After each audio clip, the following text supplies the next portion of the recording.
Morning. आज हम लोग पढ़ेंगे इल्तुतमिश के उत्तराधिकारियों के बारे में। आप लोग जानते हैं कि 1236 में इल्तुतमिश की मृत्यु हो जाती है। इल्तुतमिश की मृत्यु के उपरांत उसकी पत्नी शाह तुर्कान बहुत महत्वाकांक्षी महिला थी।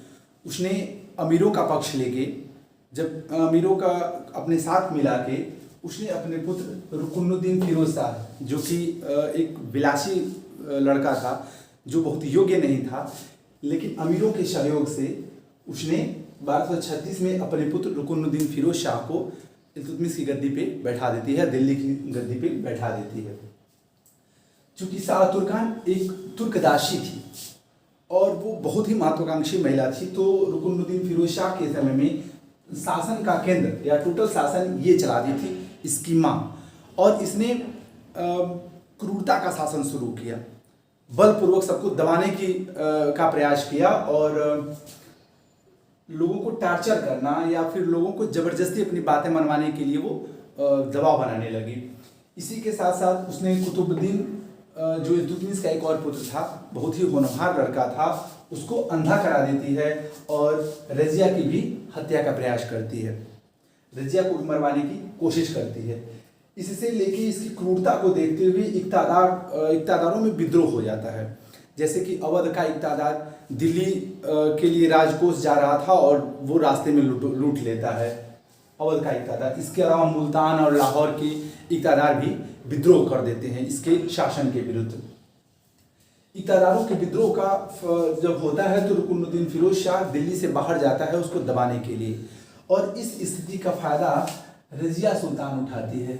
रजिया, जो कि हम लोग अभी पढ़ेंगे कि रजिया के बारे में, रजिया इसका फायदा उठाती है और शुक्रवार को रजिया लाल वस्त्र पहन के वो दिल्ली की जनता के सम्मुख जाती है और कहती है कि हमारे साथ न्याय किया जाए, और दिल्ली की जनता और वहाँ दिल्ली के अधिकारी, प्रशासनिक वर्ग, उन सबों का सहयोग लेके वो राज घराने पे कब्जा कर लेती है, सत्ता पे कब्जा कर लेती है और वो शासिका बन जाती है। और रुकुनुद्दीन फिरोज शाह जब दिल्ली वापस आता है तो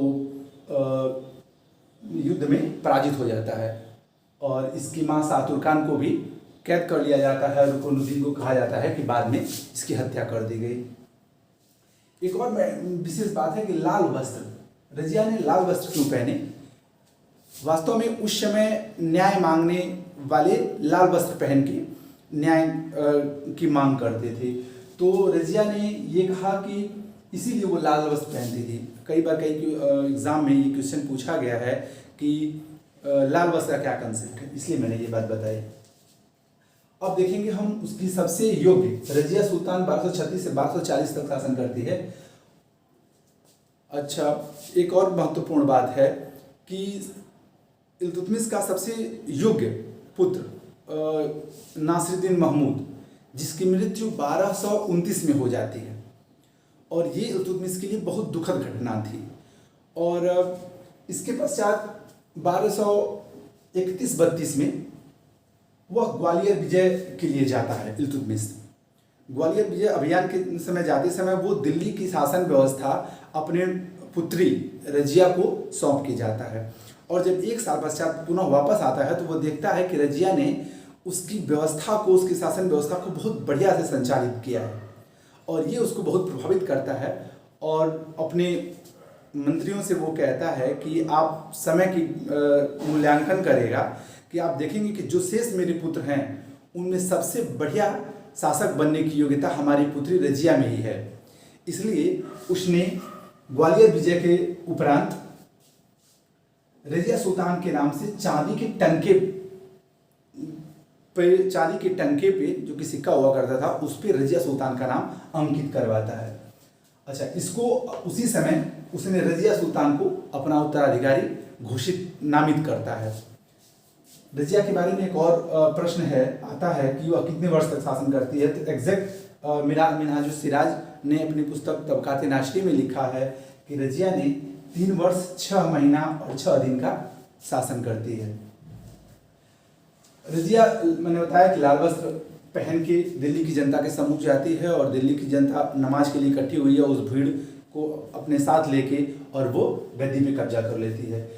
दिल्ली की रजिया सुल्तान को दिल्ली की गद्दी पे बैठाने में सबसे बड़ा योगदान वहाँ की जनता का, दिल्ली की सेना का और दिल्ली के अधिकारियों का था। सबसे पहली बार ऐसा होता है भारत के इतिहास में कि जनता किसी शासक को चुनने में अपना सहयोग करती है।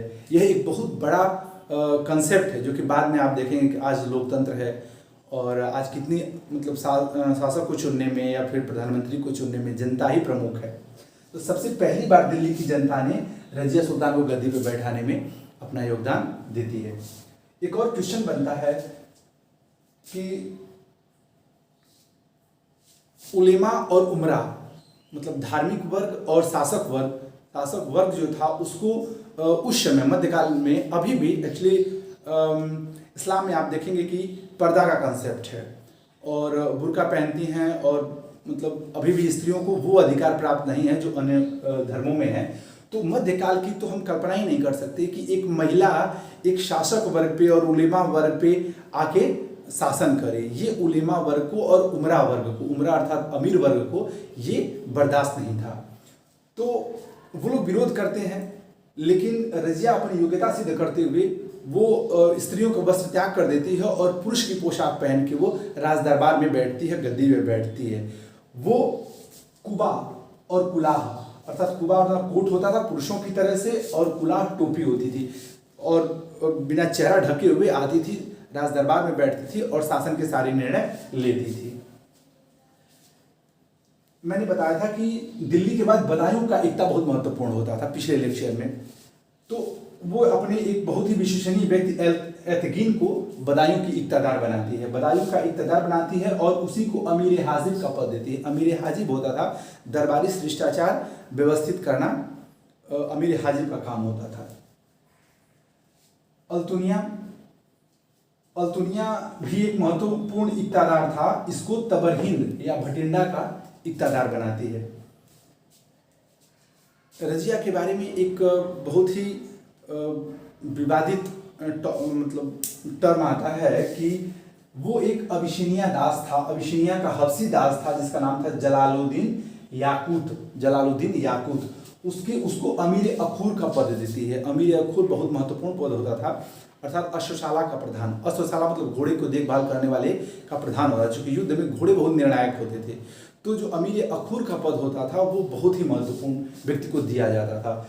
तो अमीर अखूर एक हबसी दास को दिया जाना भी वहाँ के अमीर वर्ग को या तुर्क अमीर वर्ग को अच्छा नहीं लगा, उन लोगों को बर्दाश्त नहीं हुआ। तो फिर इल्तुतमिश के खिलाफ रजिया सुल्तान के खिलाफ भी ये अमीर वर्ग दो कारणों से, एक तो स्त्री उन पे शासन कर रही हो, ये उनको अच्छा नहीं लग रहा है, बर्दाश्त नहीं हो रहा था, और दूसरी बात कि एक हबसी दास को इतने बड़े पद पे देना ये वो अपना अपमान मानने लगे। तो धीरे धीरे रजिया सुल्तान के विरुद्ध भी वो लोग षड्यंत्र करने लगे और षड्यंत्र में सम्मिलित हुआ एतगीन बदायूं का सूबेदार और अल्तुनिया तबरहिंद भटिंडा का सूबेदार। ये सब लोग मिलकर षड्यंत्र करने लगे रजिया सुल्तान के खिलाफ और इन लोगों ने विद्रोह कर दिया। रजिया सुल्तान ने तबरहिंद या भटिंडा पे इनके विद्रोह को दबाने के लिए भटिंडा का अभियान करती है और वहाँ ये वो घिर जाती है और घिर के उसको बंदी बना लिया जाता है। और जो अमीर वर्ग था उसने मुइजुद्दीन बहराम शाह जो 1240 से लेकर 1242 तक शासन करता है उसको गद्दी पे बैठा देते हैं और रजिया को कैद कर लेते हैं। रजिया ने अपनी मुक्ति का प्रयास और दिल्ली की सत्ता पुनः प्राप्त करने का एक और प्रयास करती है। वो अल्तुनिया जो कि तबरहिंद और भटिंडा का इक्तादार था, उससे सूबेदार था, उससे निकाह कर लेती है, उससे शादी कर लेती है और शादी करके कहती है कि हम लोग शासन करेंगे, तुम्हारे पति रहोगे। और इस स्थिति में वो आती है मुइजुद्दीन बहराम शाह से दिल्ली में पुनः कब्जा करने, लेकिन ऐसा होता नहीं है। मुइजुद्दीन बहराम शाह ने रजिया सुल्तान और अल्तुनिया दोनों की सेना को पराजित कर देते हैं और रजिया सुल्तान की हत्या कर दी जाती है। आप लोग देखेंगे कि मुइजुद्दीन बहराम शाह 1240 से 1242 तक शासन करता है। 1200 इसके दौरान सबसे महत्वपूर्ण बात होती है जो कि बाद के समय में बड़े निर्णायक मोड़ लेते हैं। एक पद का सृजन होता है, नायब ए मुमलिकत। नायब ए मुमलिकत का एक पद का सृजन होता है और ये सबसे पहला पद एतगीन को दिया जाता है। एतगीन चूंकि ये एतगीन बदायूं का जो सूबेदार था, चूंकि विद्रोहियों में सबसे प्रमुख था, इसलिए नायब मुमलिकत का पद एतगीन को दिया जाता है। मैं बताना चाहूँगा कि नायब मुमलिकत का जो पद था वो राजा के अधिकारों पे, सुल्तान के अधिकारों पे नियंत्रण के लिए बनाया गया। और जो चालीसा वर्ग के लोग थे अर्थात अमीर थे, वो ये चाहते थे कि अब शासक जो हो वो केवल कठपुतली हो और मूल रूप से जो शासन वो हमारे हाथ में हो। इसीलिए उन लोगों ने मिलकर एक नायब मुमलिकत पद का सृजन किया और वो अब सारे जो आदेश होते थे वो नायब मतलब शासक तभी दे पाता था जब उसको उसका अनुमति नायब मुमलिकत दे। अतः अब सत्ता के 3 केंद्र हो गए थे। सत्ता अधिकार 3 बराबर लगभग 6 जगहों बट गया था। एक था सुल्तान के पास और एक नायब या ये नायब मुमलिकत के पास और एक वजीर के पास। अब सत्ता के 3 केंद्र हो गए, सुल्तान, वजीर और नायब मुमलिकत। एक और इसके समय में चूंकि 2 ही साल का शासन का एक और बड़ी महत्वपूर्ण घटना घटती है। 1241 में मंगोल आक्रमण इसके समय में होता है। मंगोलों ने आक्रमण किया। उस दौरान जो अमीर वर्ग था जब दबाने जा रहा था, इसने भेजा बहुत सारे इक़्तिदारों को कि मंगोलों का सामना करिए, और बाद में कुछ षड्यंत्र होता है और वो विद्रोह न करके फिर वापस हो जाते हैं और मुइज़ुद्दीन बहराम साहब को भी गद्दी से हटा देते हैं। और गद्दी से हटा के अलाउद्दीन मसूद साहब को बैठाते हैं जो 1242 से 1246 तक दिल्ली की सत्ता पे काबिज रहता है। इसके समय की सबसे महत्वपूर्ण घटना होती है कि बलबन की शक्ति निर्माण का काल कहा जाता है। आप लोग देखेंगे कि इसके बाद बलबन ने मतलब एक इल्तुतमिश का दास बलबनी वंश की स्थापना करता है, तो उसका शक्ति का मजबूत होना ये अलाउद्दीन मसूद शाह के समय से शुरू हो जाता है। बलबन की शक्ति का निर्माण काल था। और दूसरी बात कि बलबन को इस समय हाँसी का इक़्तिदार बनाया गया, हाँसी का इक़्ता दिया गया और अमीर हाजिब का पद दिया गया। अमीर हाजिब दरबारी शिष्टाचार का मंत्रालय होता था। 1246 के आसपास चूंकि बलबन की शक्ति बढ़ने लगी थी, ये भी चालीसा का सदस्य हुआ करता था, तुर्कानी चालरानी का सदस्य हुआ करता था। अब इसकी शक्ति धीरे धीरे बढ़ने लगी थी और इसका प्रभाव बढ़ने लगा था चालीसा में। बाद में 1246 में इसने अलाउद्दीन मसूद शाह को हटा के और नासिरुद्दीन महमूद को गद्दी पर बैठाता है। 1246 से लेकर 1265 तक नासिरुद्दीन महमूद शासन करता है। यह एक युवा 17 साल का एक युवा लड़का था और उसने पिछले 10 सालों में लगभग 10 सालों में उसने देखा था कि किस तरह से राजकुमारों की हत्या होती है, राजकुमारों का वध किया जाता है और वो कहीं न कहीं राजनीतिक सत्ता अपने हाथ में केंद्रित करने के कारण ही होता है। तो ये टोटल समर्पण कर देता है अमीर वर्ग के सम्मुख और इसका व्यवहार भी थोड़ा सा धार्मिक स्वभाव का व्यक्ति था। कहा जाता है कि कुरान की नकल करता था, कुरान की नकल करके ही अपना खर्च चलाता था और अपनी पत्नी के लिए, चूंकि सुल्तान होते हुए भी अपनी पत्नी के लिए कोई नौकर नहीं रखा हुआ था। और लेकिन ये इस बात को प्रदर्शित करता है कि वो बहुत ही सादगीपूर्ण जीवन जीता था। इसके समय में समस्त शक्ति बलबन के पास आ गई। 1249 में नासिरुद्दीन महमूद से बलबन ने अपनी बेटी की शादी कर दी। अपनी स्थिति और मजबूत करने के लिए उसने बलबन को नासिरुद्दीन महमूद को अपना दामाद बना लेता है। 1249 ईस्वी में वो अपनी बेटी की शादी महमूद से कर देता है और इसके बाद वो चालीसा में और प्रभावशाली हो जाता है।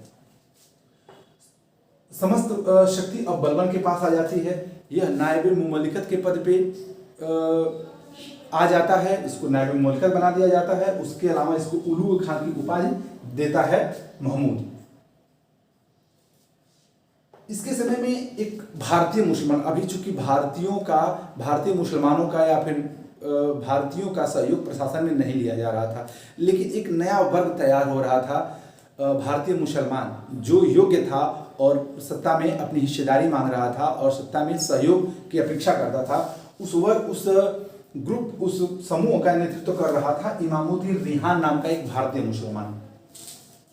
और आप देखेंगे कि 1252 50-51 के आसपास इसका बलबन से बहुत संघर्ष होता है, क्योंकि बलबन तुर्क अमीरों का नेतृत्व कर रहा था या चालीसा का नेतृत्व करने वाला था, और इमामुद्दीन रिहान भारतीय मुसलमान का नेतृत्व कर रहा था। बाद में इमामुद्दीन रिहान को नायब मुल्कियत का पद दिया जाता है और बलबन को यहाँ से हटा के दूर का इख्तियार दे दिया जाता है। लेकिन 1253 के आसपास जो तुर्क अमीर हैं उनको ये लगता है कि नहीं, बलबन ही ज़्यादा योग्य है, तो दोबारा बलबन को बुला के और उसके पद उसको दिया जाता है, नायब का पद दिया जाता है। कहा जाता है कि मध्यकाल में सत्ता किसी नाते रिश्ते को नहीं समझती है, और इसका एक ज्वलंत उदाहरण है कि बलबन ने अपने दामाद नासिरुद्दीन महमूद को, इतिहासकारों में मतभेद है कि 1265-66 के आसपास 66 में फरवरी 66 में वो विष दे के उसकी हत्या कर देता है। अब हम लोग अगले लेक्चर में देखेंगे कि बलबन जो कि एक तुर्क दास था और अपने राजा की हत्या करके गद्दी पे बैठता है, तो उसके सम्मुख क्या समस्याएं आती हैं और वो अपनी सत्ता को कैसे मजबूत करता है। दोस्तों, इसके पहले के बनाए हुए वीडियोस आप निश्चित रूप से देखे होंगे। मैं चाहूँगा कि आप उस पर सकारात्मक और नकारात्मक दोनों तरह की टिप्पणी जैसा आप चाहें दें, और जिस टॉपिक पे और आप वीडियोस चाहते हैं वो कमेंट बॉक्स में लिख के बताएं। आपसे रिक्वेस्ट है, एक बार और निवेदन है कि आप लोग लाइक, शेयर और एक सब्सक्राइब अवश्य दें। नमस्कार।